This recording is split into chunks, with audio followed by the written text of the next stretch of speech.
ये खबर KR मंगलम university द्वारा प्रस्तुत की गई है। क्या दहेज प्रताड़ना के कारण पत्नी और मासूम बच्ची की मौत के मामले में आजीवन कारावास की सजा देना हर बार जरूरी है? क्या देश में दहेज से जुड़ी मौतें अब दुर्लभ नहीं रह गई हैं? ये हम नहीं कह रहे हैं, बल्कि कोलकाता हाई कोर्ट ने एक बेहद संवेदनशील मामले की सुनवाई करते हुए एक बड़ा और चौंकाने वाला फैसला सुनाया है। अदालत ने कहा है कि दहेज प्रताड़ना के कारण आत्महत्या के मामले अब ना तो बहुत दुर्लभ हैं और ना ही हर मामले में दोषी को उम्र कैद देना आवश्यक है। इसी आधार पर हाई कोर्ट ने अपनी पत्नी और नाबालिग बेटी की मौत के मामले में दोषी पति की आजीवन कारावास की सजा को घटाकर सिर्फ 10 साल के कठोर कारावास में बदल दिया है। हालांकि कोर्ट ने एक और बड़ी बात साफ की है कि पति द्वारा पत्नी पर पैतृक संपत्ति से हिस्सा लाने का दबाव बनाना भी सीधे तौर पर दहेज की मांग माना जाएगा। और आखिर अदालत ने किस आधार पर दोषी पति की सजा कम की है और सबूतों के अभाव में किन लोगों को बरी कर दिया गया, समझते हैं इसकी पूरी रिपोर्ट। तो आपको बता दूं कि कोलकाता हाई कोर्ट ने दहेज प्रताड़ना से जुड़ी पत्नी और उसकी नाबालिग बेटी की मौत के मामले में दोषी पति की आजीवन कारावास की सजा घटाकर 10 साल के कठोर कारावास में बदल दी है। अदालत ने कहा कि दहेज प्रताड़ना के कारण आत्महत्या के मामले ना तो बहुत दुर्लभ है और ना ही मामले में आजीवन कारावास देना आवश्यक है। न्यायमूर्ति अरिजीत बैनर्जी और न्यायमूर्ति अपूर्वा सिन्हा रॉय की खंडपीठ ने सुप्रीम कोर्ट के एक फैसले का हवाला देते हुए कहा कि दहेज मृत्यु के प्रत्येक मामले में आजीवन कारावास अनिवार्य नहीं है। यह सजा केवल दुर्लभ मामलों में ही दी जानी चाहिए।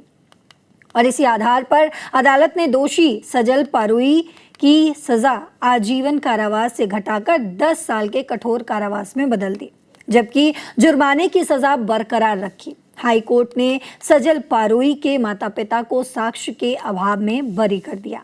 निचली अदालत ने दोनों को 7-7 साल के कारावास की सजा सुनाई। अदालत ने भारतीय दंड संहिता की धारा 304B के तहत सजल पारुई की दोष सिद्धि को भी बरकरार रखा। हाई कोर्ट ने स्पष्ट किया कि पति द्वारा पत्नी पर पैतृक संपत्ति में अपना हिस्सा लाने का दबाव बनाना भी दहेज की मांग की श्रेणी में आता है।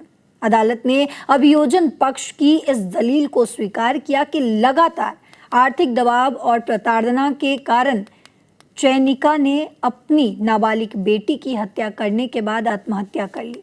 मामले के अनुसार अप्रैल 2010 में सजल पारुई और चयनिका की शादी हुई थी। विवाह के समय वधू पक्ष की ओर से सोने के आभूषण, नकदी और घरेलू सामान दिए गए थे। बाद में पति और उसके परिवार ने अधिक धन और पत्नी के पैतृक संपत्ति में हिस्से की मांग शुरू कर दी। चयनिका के भाई ने बाद में संपत्ति का कुछ हिस्सा बेचकर उसे उसका हिस्सा भी दिया। जून 2014 में चयनिका के भाई को ससुराल से फोन आया। वहां पहुंचने पर उसने अपनी बहन और भांजी के शव कमरे में पड़े पाए। इसके बाद पुलिस ने दहेज मृत्यु का मामला दर्ज किया। अदालत ने यह भी कहा कि दहेज निषेध अधिनियम 1961 लागू होने के बावजूद दहेज प्रताड़ना और दहेज मृत्यु आज भी गंभीर सामाजिक अपराध बने हुए हैं।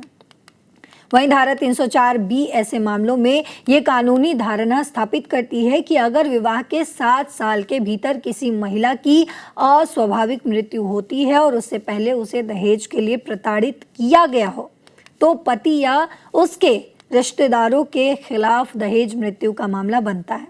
तो कोलकाता हाई कोर्ट ने सुप्रीम कोर्ट के एक पुराने फैसले का हवाला देते हुए ये भी साफ कर दिया कि दहेज मृत्यु के हर मामले में उम्र कैद अनिवार्य नहीं है, बल्कि ये केवल बेहद दुर्लभ यानी कि रेयर सेट ऑफ रेयर मामलों में ही दी जानी चाहिए। हालांकि अदालत ने इस बात पर गहरी चिंता भी जताई कि साल 1961 से दहेज निषेध अधिनियम लागू होने के बावजूद हमारे समाज में दहेज प्रताड़ना और दहेज मृत्यु जैसे गंभीर अपराध आज भी बदस्तूर जारी है।